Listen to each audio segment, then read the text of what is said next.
दुनिया में सारे बड़े काम हम जैसे हाड़ मास के पुतलों ने ही किए हैं। पहली शर्त है हम अपने आप पर भरोसा रखें। जो अपने ऊपर विश्वास करता है भगवान भी उस पर ही विश्वास रखते हैं। देखो, दो तरह के लोग होते हैं दुनिया में। एक ऐसे होते हैं कि बड़े हताश से, निराश से, कुछ नहीं हो सकता, कहां लगे हो, इंडिया कभी सुधर ही नहीं सकता। उनके पास कोई जिंदा आदमी जाए तो उसको भी मुर्दा कर दे।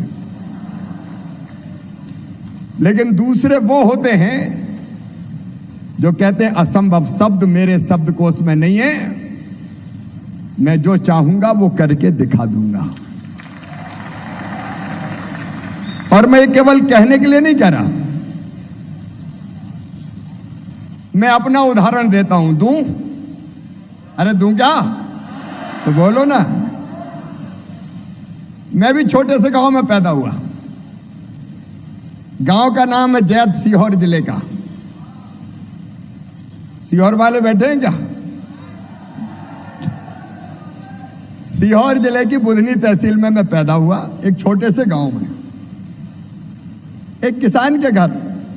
बड़े किसान नहीं, लोअर मिडिल क्लास में। मेरे पिताजी का सपना था कि लड़का पढ़ लिख के डॉक्टर बन जाए, और इसलिए चौथी पास करते ही भोपाल भेज दिया मुझे। लेकिन मैं पढ़ बैठा विवेकानंद जी को। मैंने गीता जी पढ़ ली तो दिमाग में लगा कि नहीं, कुछ ना कुछ करना है शिवराज, कुछ विशेष करने की कोशिश करना चाहिए। यह मानव जीवन केवल पेट भरने के लिए नहीं है, केवल सामान्य जीवन गुजारने के लिए नहीं है। यह मानव जीवन कुछ विशेष करने के लिए है। बचपन से मेरे दिमाग में बैठ गया और मैंने सोचा कि कुछ करो। उस समय जो गांव से आते हैं, गांव से कौन कौन आते हैं जरा हाथ उठाओ, गांव से जो आए, सभी गांव से। मैंने देखा बचपन में कि गांव में मजदूरी जो करते हैं, दो व्यवस्था होती थी, एक हरवाहे की, एक चरवाहे की। हरवाहा मतलब जो हल चलाता था, चरवाहा मतलब जो ढोर चराता था। ढोर समझ गए कि नहीं? सवेरे 6 बजे से लेके रात के शाम के 7-8 बजे तक काम करना पड़ता था, और मजदूरी मिलती थी 2.5 पाई। पाई जानते हो कि नहीं? आज की पीढ़ी कम जानती। पहले रुपया थोड़ी देते थे मजदूरी में, नाप के देते थे अनाज। तो पाई एक बर्तन होता था, वो बर्तन भरा और 2.5 पाई दे दी। मुझे लगा कि तो बहुत कम है, इसमें पेट कैसे भरेगा गरीब। और चरवाहे की मैं हालत देखता था, सवेरे 6 बजे ठंड के दिनों में भी आता था।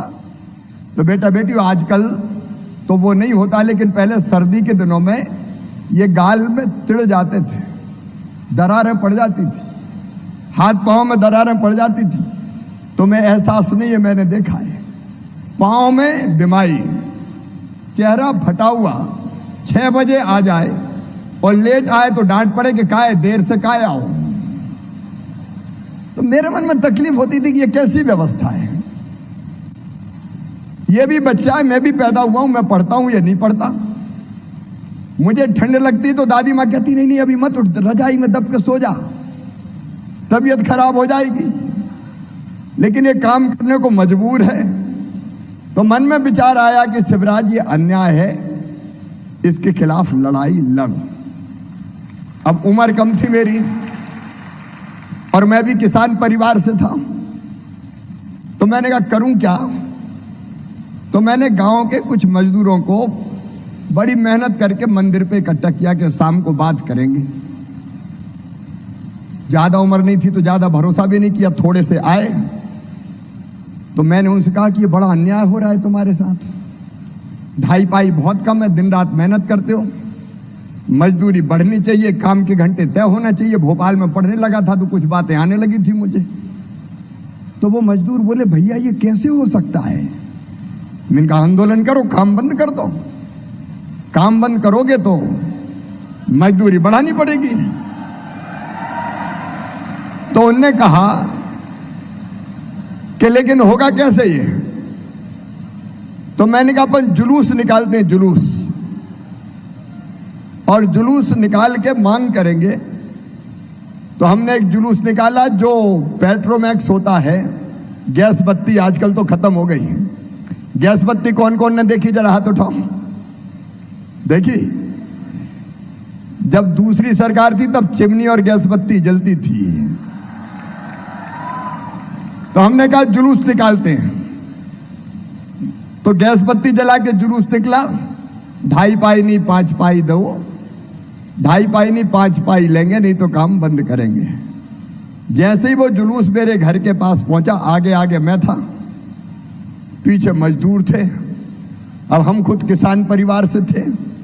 तो घर के पास जैसे ही पहुंचा तो हमारे चाचा जी लठ लेके निकले, लाठी लेके, और सबसे पहले उन्हें लठ उठाया कि मैं देता हूं 5 पाई, आओ। तो बाकी तो भग गए, मैं पकड़ा गया। और इसके बाद ऐसी धुनाई हुई है मेरी कि मेरा आंदोलन वहीं खत्म हो गया। लेकिन एक भाव था, करना है, कुछ करना है, कुछ करना है। जिद ठान ली। तो करते करते मैं लंबी बात नहीं करूंगा, इमरजेंसी में अन्याय का विरोध करते हुए जेल पहुंच गए। इसके बाद जेल से बाहर आए तो काम। और मैं ये नहीं कह रहा कि मैं बड़ा आदमी हूं, लेकिन एक मुकाम तक मैं काम करके अपने प्रदेश को ले जा पाया। मैं एक बात पूछता हूं बेटे बेटियों, जो मैं कर सकता हूं वो तुम क्यों नहीं कर सकते। सवाल मुख्यमंत्री का नहीं है। कोई भी क्षेत्र हम तय करें, कोई भी क्षेत्र, किस क्षेत्र में मुझे काम करना है, हम लक्ष्य निर्धारित कर ले, तय कर ले, और लक्ष्य तय करके उस लक्ष्य को प्राप्त करने के लिए रोड मैप बनाएं, और फिर पूरी मेहनत और ईमानदारी से उस रोड मैप पे चलें, तो सफलता मिलेगी। ये सुनिश्चित है, सुनिश्चित है। अब यहां कुछ सफल लोग बैठे, अपनी मेहनत से अपना मुकाम बनाने वाले, तुम क्यों नहीं बना सकते। और इसलिए पहली बात जो मैं कहना चाहता हूं तुमसे, अपने आप को आत्मविश्वास से भर लो कि तुम सब कर सकते हो, जो तय करोगे वो करोगे। अभी हेमंत जी कर्मयोग की बात कर रहे थे। अभी आपने एक बहुत अच्छी पंक्तियां कही, क्या हार में क्या जीत में किंचित नहीं भाई भीत में, कर्तव्य पथ पर जो मिला ये भी सही वो भी सही। तो बाकी चिंता छोड़ दो, काम हमको मिला है इंटर्नशिप के नाते।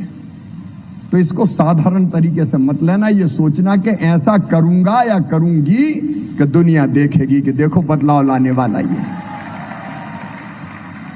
तुम ला सकते हो।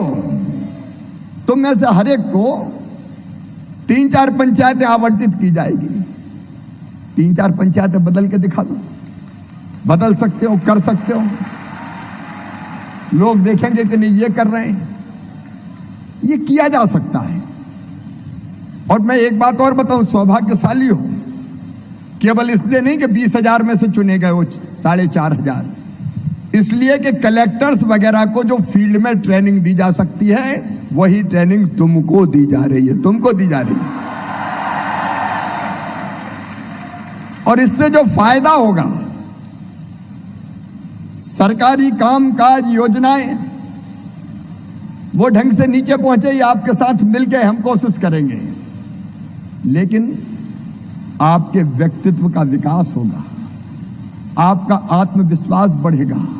देखो कितने लोग आपको कितनी आशा भरी नजरों से देख रहे हैं।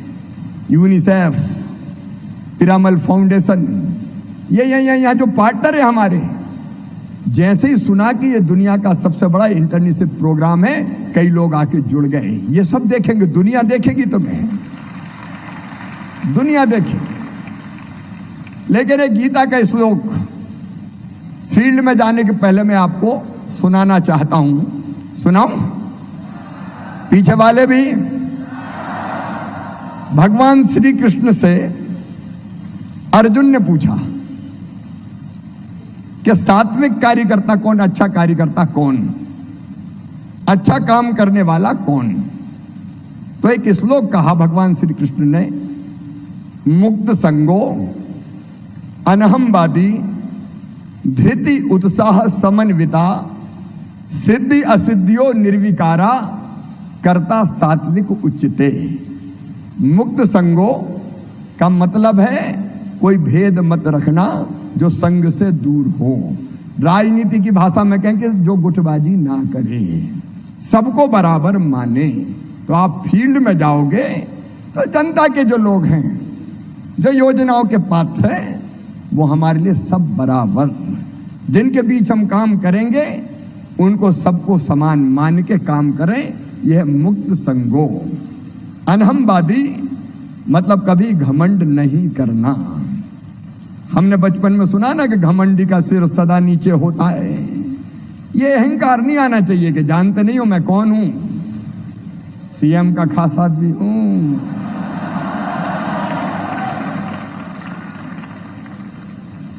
हम विनम्रता के साथ जाएं, घमंड के साथ नहीं कि हमको बदलाव लाना है, परिवर्तन लाना है। वैसे तुम खास रहोगे, मेरे चिंता मत करना। अनहमवादी, देखो मैं मुख्यमंत्री बन गया और मैं कहने लगूं कि तुम जानते नहीं हो मैं कौन, मैं मुख्यमंत्री, तो ये शोभा देता है क्या? साला मैं तो साफ बन गया, ये नहीं होना चाहिए। तो हम विनम्र रहें। अनहम मतलब अहंकार सुन रहे। धृति, धृति का मतलब है बेटा बेटियों धैर्य।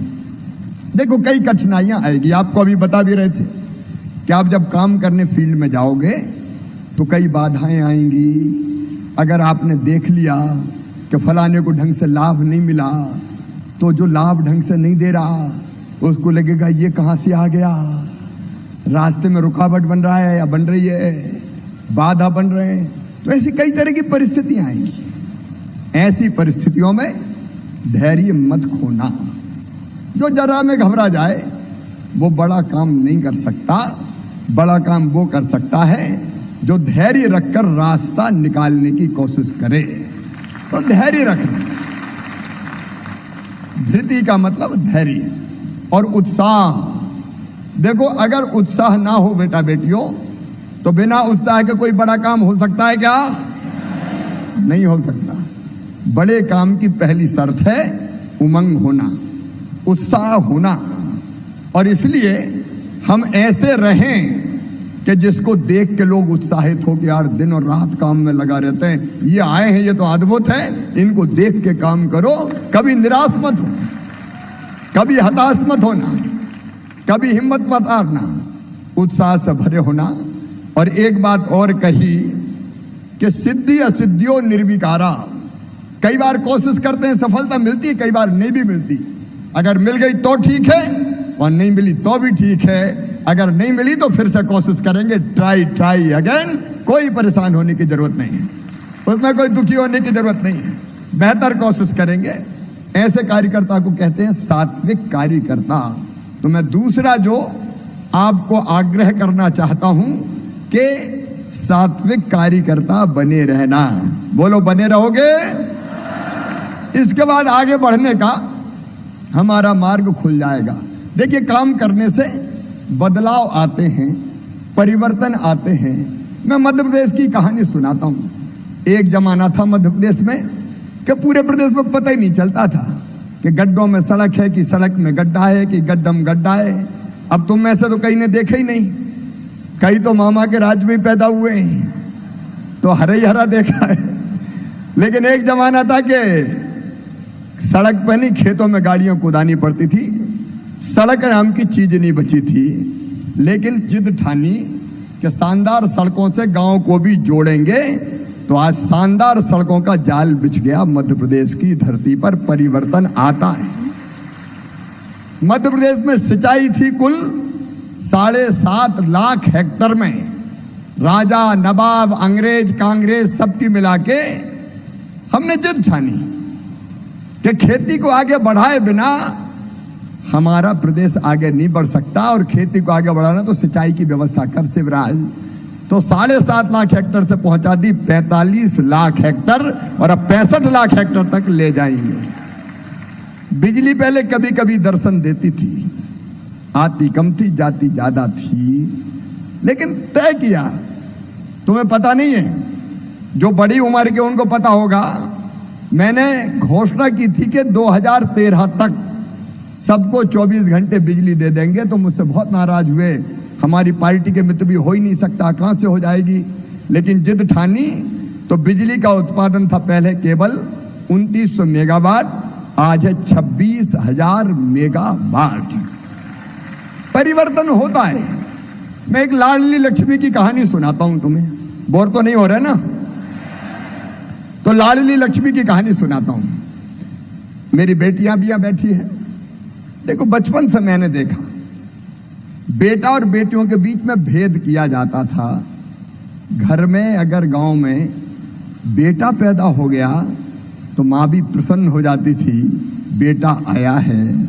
और बेटी ने अगर जन्म ले लिया, अब स्थिति बदली है लेकिन तब की बात कर रहा हूं, तो मां का चेहरा भी उतर जाता था, जैसे बेटी नहीं कोई आफत आ गई हो। बेटी बोझ मानी जाती थी। उस कहानी की लंबाई में नहीं जाना चाहता, लेकिन मुझे तकलीफ होती थी। मेरे बेटा बेटियों, 1000 बेटों पे मध्य प्रदेश में पैदा होने लगी 912 बेटियां। अब ये 912 बेटियां भगवान थोड़ी करता था कम पे बेटियां पैदा, ये इंसान करता था। बेटा आए तो स्वागत करो, और पहले ही पता लगा लो कि बेटी तो नहीं आ रही, और बेटी आ रही हो तो कोख में ही मार दो। ये होता था। सेक्स रेशियो लगातार चिंताजनक होता जा रहा था। हमने सोचा कुछ करना चाहिए। बचपन से मेरे मन में बहुत तड़फ रहती थी कि बेटियों के लिए कुछ करूं, बेटियों के लिए कुछ करूं, बहनों के लिए कुछ करूं। तो मेरी बेटियों, मुख्यमंत्री बनते ही 2 योजना मैंने बनाई। नंबर 1, मुख्यमंत्री कन्या विवाह योजना, क्योंकि बेटी की शादी बोझ है, इसलिए बेटी को पैदा ही मत होने दो। मैंने कहा मामा शादी करवाएगा, चिंता मत करो, मुख्यमंत्री कन्या विवाह योजना। दूसरी योजना का नाम बताओगे कौन सी बनाई मैंने? लाडली लक्ष्मी। मेरे मन में आया कि बेटी अगर लखपति पैदा हो तो शायद दुनिया वाले बेटी को आने देंगे। तो मैंने अफसर बुलाए और कहा कि ऐसी योजना बनाना है कि बेटी लाडली लक्ष्मी पैदा हो, लखपति पैदा हो। तो बोला, अरे ये कैसे हो सकता है? इम्पॉसिबल है सर, असंभव। मैंने कहा असंभव नहीं, संभव है, क्योंकि अब मैं मुख्यमंत्री हूं। और हमने तय किया सिंपल सी बात कि सरकार के खजाने से पैसा निकालेंगे, और बेटी जन्म लेगी तो तुरंत बेटी के नाम से मम्मी पापा के खाते में जमा कर देंगे 30,000 रुपया। और उसको हमने बना दिया कि 5वीं पास करके 6वीं में जाएगी तो 2,000, 8वीं पास करके 9वीं में जाएगी तो 4,000,